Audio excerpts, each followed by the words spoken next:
Hi everybody, welcome to Brower Towers and Tech. It's a new tech channel that I'm going to add to the pile of tech channels out there on the internet because, I don't have the best mic, I don't have the best lighting, I don't have the best camera, but what I do have is information and I do have fun when I do what I do. So I hope you enjoy what we're doing. If you find anything in the video that you do enjoy, please consider giving the video a like, thumbs up, all that good stuff, and subscribe even if you really wish to help me out. This is the first thing we're going to look at. This just came in the mail today. I have not opened it yet. This is the X79 motherboard P3 variant by Jingsha. It is a slightly more uncommon piece in North America. We're going to look at it, but first, roll the intro, Trevor.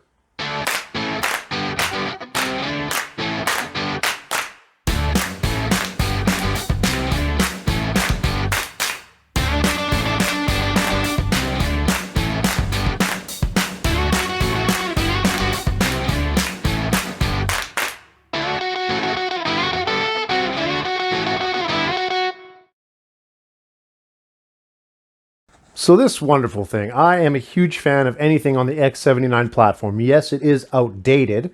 No, you should not run out to the store and buy yourself an X79 motherboard if you're planning to build a computer in 2020. I did not open that. It was not sealed right out of the mail. It did come wrapped in bubble wrap in another bag, but the fact that the box isn't sealed makes me a little worried, and the box is quite beat up. You might notice the frame rate is not so good on the channel, but that's because I'm using an old laptop and I'm with an i7 26 something, who cares. But the point of this video being the first one is we're actually going to, oh my, come out of there. We're going to use this motherboard, and I have a server CPU here, the E5-2658. There it is. And we are going to build ourselves a little computer for the channel. I'll see if I can get you to maybe see that. Lighting is so bad, but this motherboard, the P3 variant, sports 3 PCIe 16 slots. I think one of them might be an 8, but it does not say on there, but I believe the bottom one's only a ×8, even though it does have the pinout for the 16. One PCIe 1 and one PCIe 4. 4 DDR3 slots for memory. It does support ECC, so you can use server memory as long as your CPU supports it. Standard 24-pin connector. 6 SATA 3 ports, and oh yeah, the NVMe slot. An NVMe slot is pretty rare on an X79 board. It did not exist back when X79 was a new platform, and it's really exciting. You can use the latest and greatest SSDs on this board as of early 2020. There might be some Gen 4 stuff that comes out, but yeah, this is Gen 3. But I can't imagine being in 2012 and having an NVMe slot. That's just kind of short circuits my brain. But I'm excited to put this thing together. And then when I do the conclusion for this video, and I'm going to use all the same gear, same lighting, same camera, same everything, I think you'll see a noticeable improvement in the video quality because we're somewhat limited by my old laptop right now. Very excited to throw this together. Let's start doing that. Come along for the journey. So first things first, let's look at the CPU that's going to be running our machine for the channel.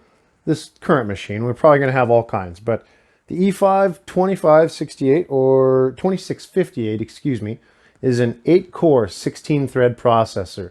It has a pretty low clock speed because it is a server CPU of 2.1 gigahertz, and it only boosts to 2.4. So can you game on this thing? Probably. Is it going to be a great experience? Probably not. We are going to test some of that, but it's going to be meant for recording and editing some videos, and having 16 threads is going to be really great for that. It is the, I have the info up there. We'll put the info up on the screen, but that's enough about this thing for now. It's, I'm more interested in putting it in there and testing it and seeing what we get out of the deal. Okay, first things first, here in the project room. Let's get our CPU installed. One side there. This is tricky to do with one hand. 2 sides there. Fold that open. Remove the... Oh, and that's broken. Carefully. That didn't quite survive. Anyways. All right, and the CPU. On these X79s, they quite often go in upside down, so the writing is upside down, arrow to the top right, and you can confirm that. There, you see the arrow in the top right corner of that.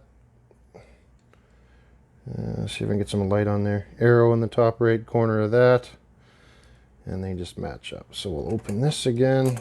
We'll try to be very careful with one hand to get that inserted in there. Of course, I'm not showing anything. Okay, that's in there. And we put that over. Side 1 first. Side 2 second. And that's in there. So we'll choose some thermal paste. We will put a fan on there. I don't think the 2.1 gigahertz clock speed is going to make too much heat, but we should still get a decent fan on there. And we'll see when we choose a fan. So the cooler I ended up going with was the Cooler Master Hyper 212. It's one of the better value for money, great performing coolers out there. This is definitely a set it and forget it kind of cooler. You can slightly overclock with them just a little bit. You wouldn't want to go too hard with them. But then they fit so many sockets. They fit most of the consumer grade CPU sockets out there. This is a good choice. We will use them lots. And they fit so many things. So that's what we went. Let's have a look at our other components. So for our other components, as for a graphics card, we're going to go with the R9 Fury. Simply because it was easy, it was handy, and I'm curious to use one. I haven't used one before, so I'm going to clean that up and get that in there. We're going to go with 16 gigabytes of DDR3 1600 frequency memory. I will get heat sinks for this. I don't have any black heat sinks, and you can see that Hyper 212 and that black and orange board. And I changed out the fan, actually, the Hyper 212, the red RGB fan. That would look silly with the rest, so I just put a matte black fan on there, replace that. But yeah, we're gonna go with that memory. I'll get black heat sinks for it eventually, but it doesn't need it now. We have a 256 gigabyte solid state drive and a 1 terabyte Western Digital green for backup storage and whatnot. So those are the components we're gonna go with without much thought. I grabbed what was handy, and we're going to put it all together, but that will be tomorrow because it is late and I am super tired. All right, I won't lie. Before bed, the curiosity got me the best. That CPU is really meant for server boards. This motherboard is geared towards server boards, but it might not even work, and I got it for free as a throw-in in a deal, so it might even be defective. So the fact that this thing may not even turn on, I couldn't go to bed. So we're going to try that. Now I've got it all hooked up. It's on the monitor. We'll use the old jump method. We got fan spin. That's a thing. That's a good start. Oh, we got a beep. That's a thing. Hey, we've got a post. We've got a post. 16 gigabytes. Oh, you probably can't see that. I don't know. I'm not going to move that. We've got our 16 gigabytes of memory. X79 P3. I did not put the thing in there, you know, I don't think it'll work now because it's probably isn't going to accept. Oh, it did. So I could set the date and the time. These refurbished X79 boards, very bare bones motherboard, but you can still do stuff, you know. We've got the 2.1 gigahertz. It's supported, hyperthreading enabled. Okay, so we're going to go through all this later, but the fact that we got it to turn on is great. I'm not going to leave it on too long. I didn't even put thermal paste on the CPU yet because you don't want to make a mess and do all that work, and it's not going to work out. But we have a boot, and it's not freezing after a couple seconds. That's awesome. So we have a computer. We just need to put it in a case, add some drives, add some Windows, and see what we get. We'll do some more testing. But I am going to bed now. Thanks for tuning in so far.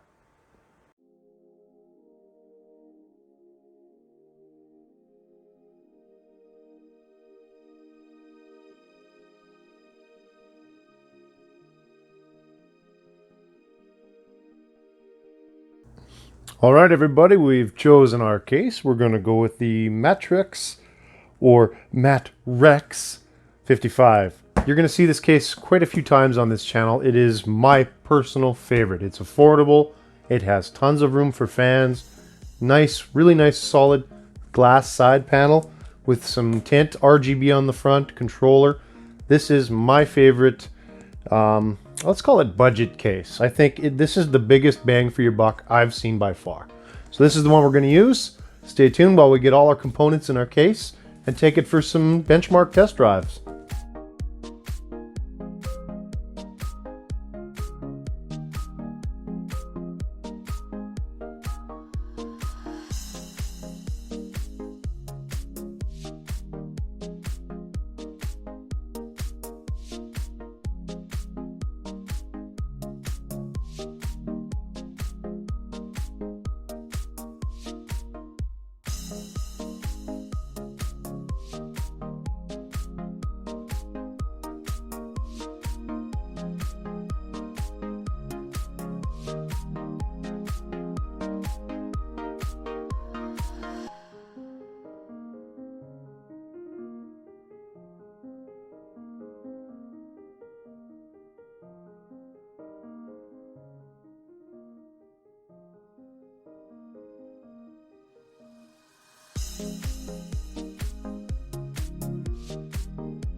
So here we have it, the E5-2658 Xeon editing machine, using it to record now, not the old laptop. So I'm curious to see if there's a more smooth frame rate for the footage or any sort of difference that way. If not, not too worried. It's just, I'm curious to see. I'm using it right now to download some games onto my new external solid state drive. I ran it all night and it was stable. I've been using it running some benchmarks today. I've got some Cinebench tests for you for this CPU and my version. There's ways to tweak these in the BIOS settings and things, but just stock and everything set up and memory running at the correct frequency. R15, I think we got 722, I can't remember. And have that up on screen. And then for Cinebench R20, we got 1526, if I remember right, for that one. Again, I'll have it on screen. So definitely not the most powerful machine, but because I got that CPU for free as a toss-in extra bonus when I was buying motherboards from a guy, I thought, what a great use to start with. I'm going to grab all the footage we have, I'm going to edit the video and export it. And then I'm going to time that export, and I'm going to export it on my main computer, which has an i7-9700K. And that's 8 cores, 8 threads versus 8 cores and 16 threads. But the 8 cores, 8 threads has a much higher clock speed than the 2.1 and 2.4 boost from the E5-2658. So it'll be interesting to see if with twice as many slower threads, if I'm even saving any time editing on this machine. And if we're saving time, great. If not, we're definitely going to replace that machine soon, but it's just a great place to start. It was a big bite for my first video, so hopefully it wasn't too hard to get through as you're watching me stumble through. If you've seen anything you like and you'd like to see more, please consider subscribing to my channel. Like, comment, subscribe, dislike, whatever you want to do. Like or dislike, either is engagement, so it lets me know. If you don't like it, well, I'll do something else. So thanks again for watching. More to come, and we'll see you next time.